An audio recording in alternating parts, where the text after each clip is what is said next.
Is it Lebanon? Is it Syria? No. Is it Saudi Arabia? No. It is Israel. Israel is the one that is consuming all the water from the Sea of Galilee. And so Gog and Magog have to be located in Israel now. Who in Israel is responsible for the drinking of the water? This massive consumption of water.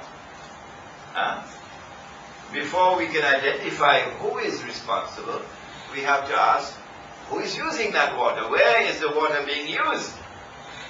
And the answer, it is not in agriculture as much as it is in industry. The industrial economy is the major consumer of water.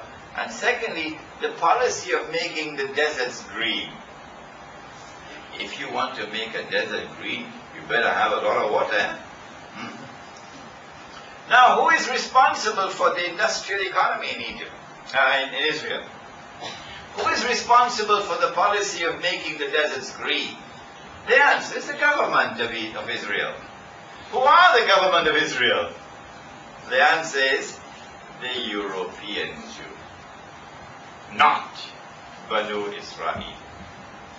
Banu Israel will be those Jews who were in Yemen, and in Iraq, and in Egypt, and in Morocco, who have a racial affinity with the Arabs.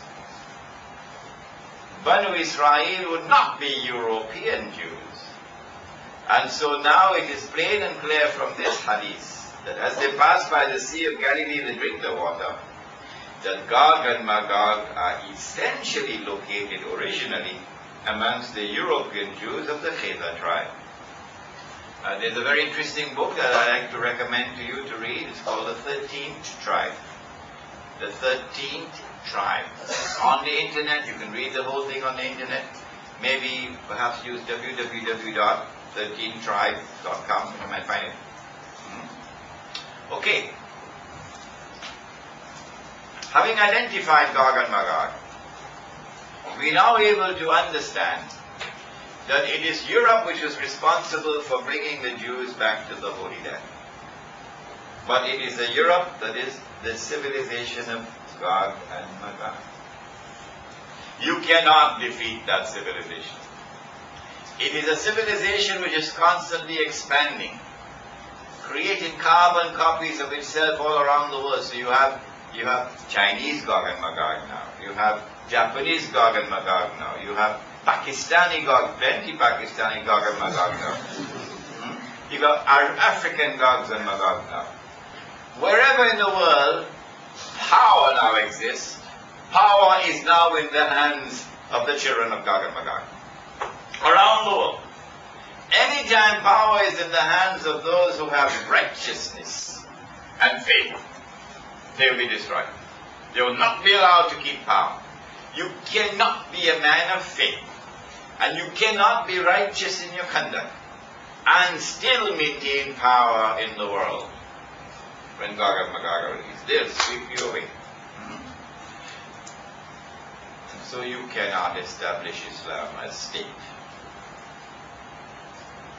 When you see the Jews brought back to the Holy Land, remember, it is impossible for anyone to establish Islam as a state, as a government, on the face of the earth.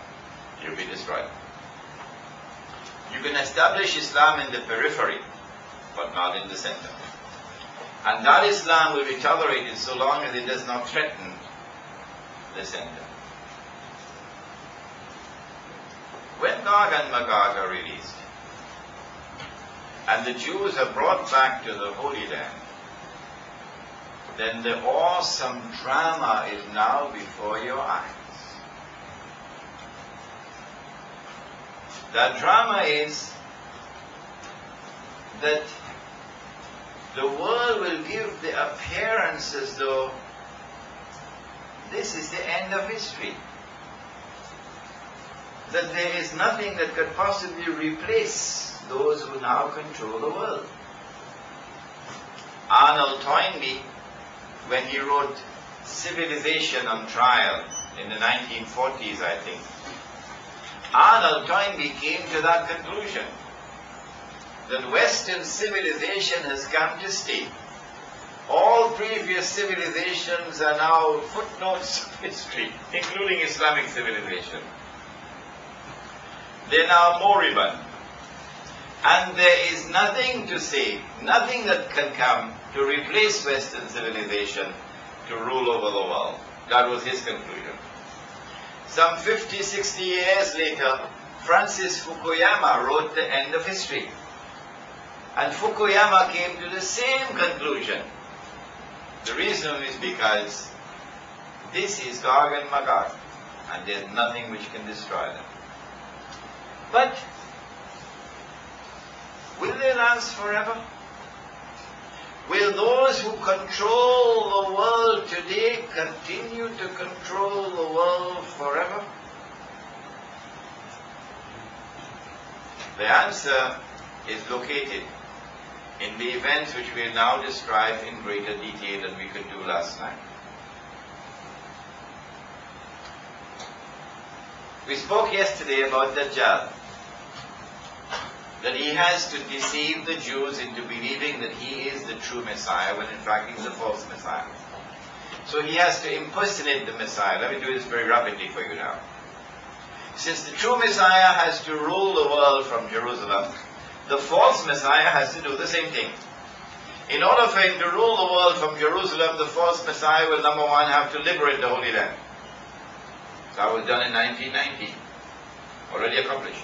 Number two, the false Messiah will have to bring the Jews back to the Holy Land. That has already been accomplished.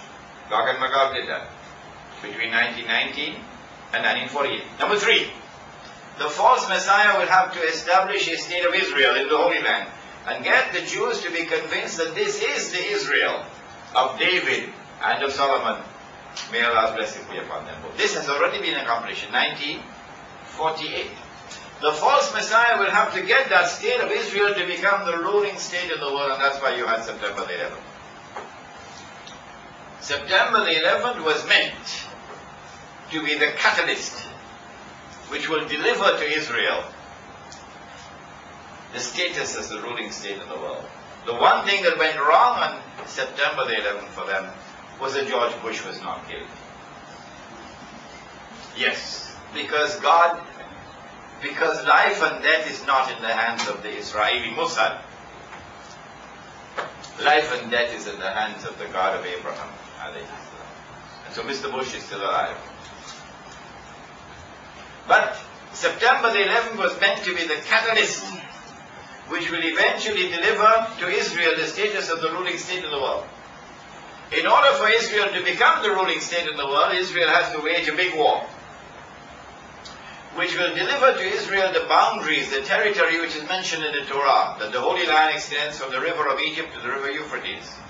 And so Israel has to take over Iraq. If Israel has to take over Iraq, you've got to first do what you did in 1980, destroy the Iraqi nuclear power. Number two, you have to do what you did in 1990, the Gulf War, which destroys Iraq's military power. You have to do what you did between 1990 and now. You impose UN Security Council economic sanctions on Iraq so that Iraq is crippled and sent back to the old Stone Age. And you have to do what Mr. Bush wants to do now. He's coming up in the next few months. Deliver the last blow to Iraq so that Iraq will not be able to resist Israel when Israel launches her big attack. And then the territory of the state of Israel dramatically expands. I don't have the time, but there's so much more I could have spoken on this subject, a Muslim response to the attack on America, but we don't have the time. When Israel launches